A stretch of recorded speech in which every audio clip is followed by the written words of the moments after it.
Hey everyone, we have an easy one today, I promise.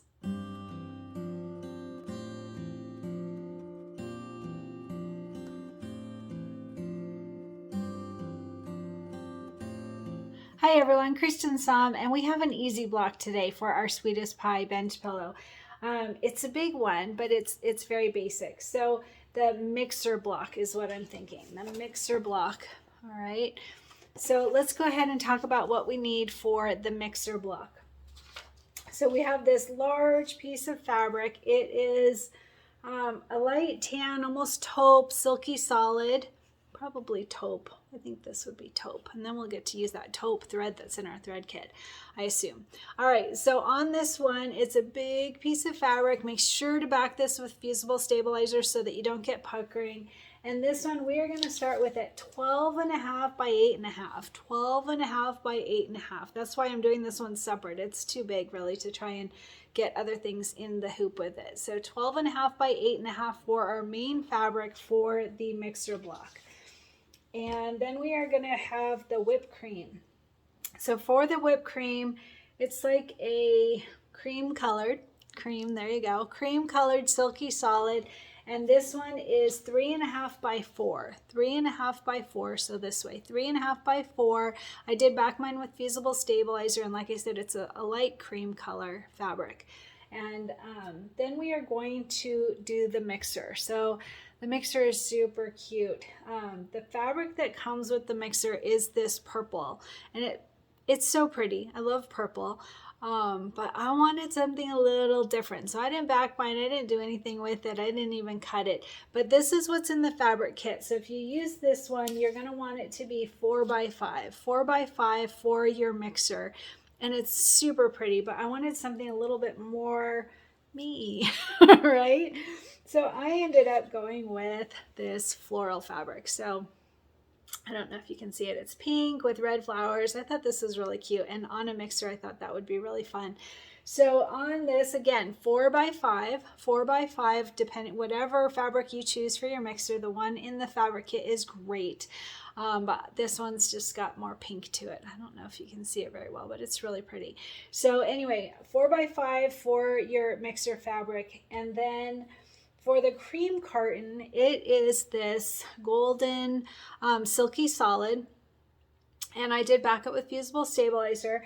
And this one, we're going to start with that 2.5 by 4.5. 2.5 by 4.5 for the carton, the cream carton, all right?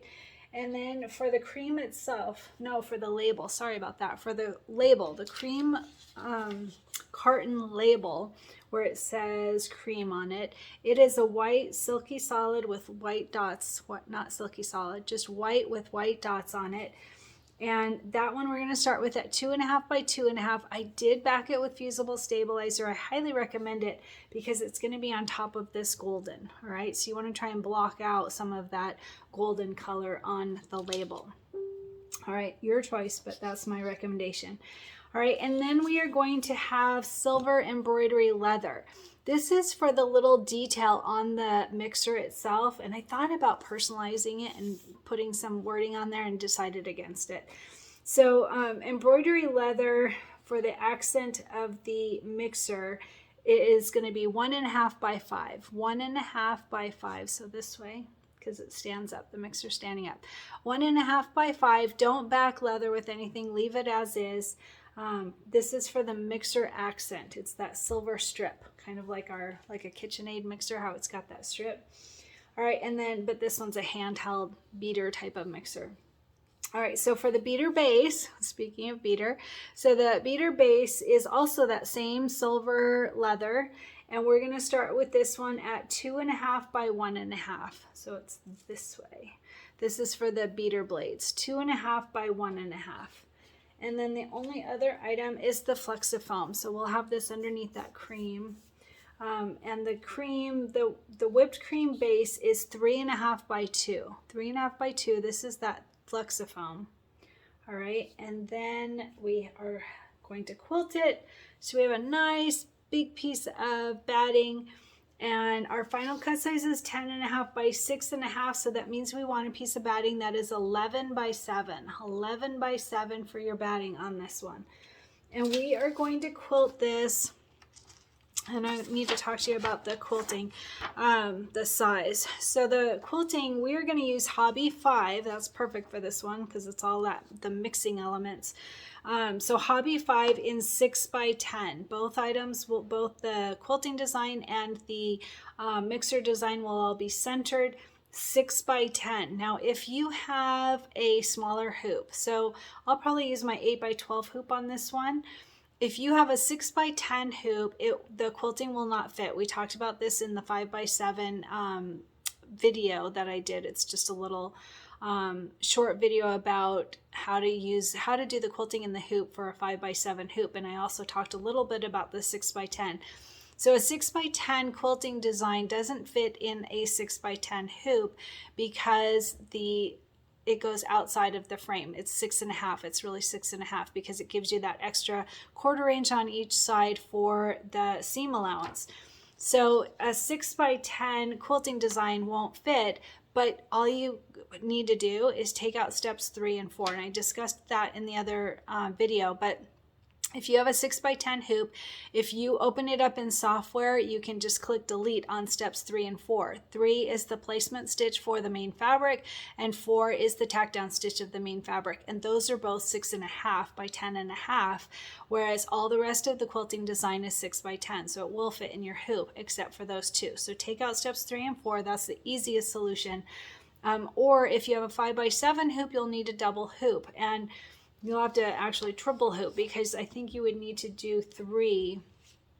So to get a 6 by 10 quilting design, you would need to do a 4 by 6 and a 4 by 6 and a 2 by 6.